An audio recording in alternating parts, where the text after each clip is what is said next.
good work, we only get paid if you do. And that means to like recruiting organizations, you're getting billable hours. People looking for work, you got employed. You're getting the paycheck you're looking for. Oh, and on top of that, you're going to get half the fees that we received for you showing up and getting the work done. As long as their profile's like complete and they're giving the regular weekly feedback, because we want to keep a pulse on things. And I think that's important because right now, like people think things are free. And I think it's getting more like known. So this isn't like that big a news or anything, but in case there's people who don't know this, like nothing's free. Like whether it's costing your money, time, attention, trust, you're spending something. There's a cost to everything. And if it feels free, that means you're probably being treated as the product. And that was a big thing for me. It's like, how can we make sure we do not treat people like products?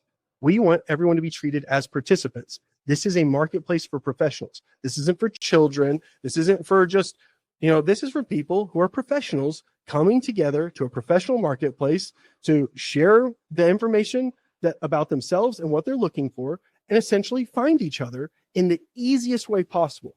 Because like the other thing I should really share is the thing that unites, I think, all of the founders and co-founders and partners in this is we have a very, very deep hatred for what we see as becoming the norm right now, where some of the greatest technological minds in our generation are being paid as much money as like these companies can to get us and our children to spend more time on screens, to get us to doom scroll and be more and more addicted. And we think this is an insult, not just to humanity, but to technologists. Like technology is supposed to make things easier, quicker, more efficient. The better it gets, it means we should need to spend less time like in technology, right? Like, and we believe humans don't need to be addicted to their devices in order to use them and value them. You know what I mean? I have several things that I only use a couple times a year that I take good care of and I value very much, and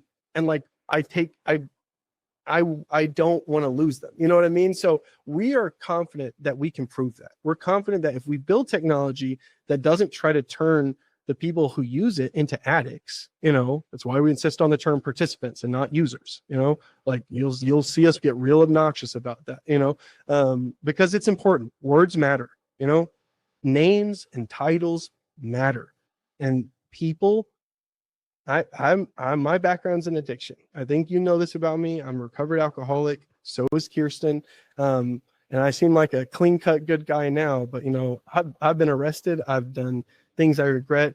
And I know what it's like to really feel stuck in addiction. I know what it's like to feel like a user, And so it's just like, yeah, maybe it's personal. Maybe I'm projecting too much, but like ultimately I'm fine with that because like it's still a true thing that I don't want to design something that makes addicts. I want to design something that helps solve a real problem as easy and quickly as possible so people can get back to like their family and friends and the other things they want to do besides look for a job or look for a worker, right? Like that's what I want to do. That sounds like something that my kids will be proud of. That's the kind of things I want to do.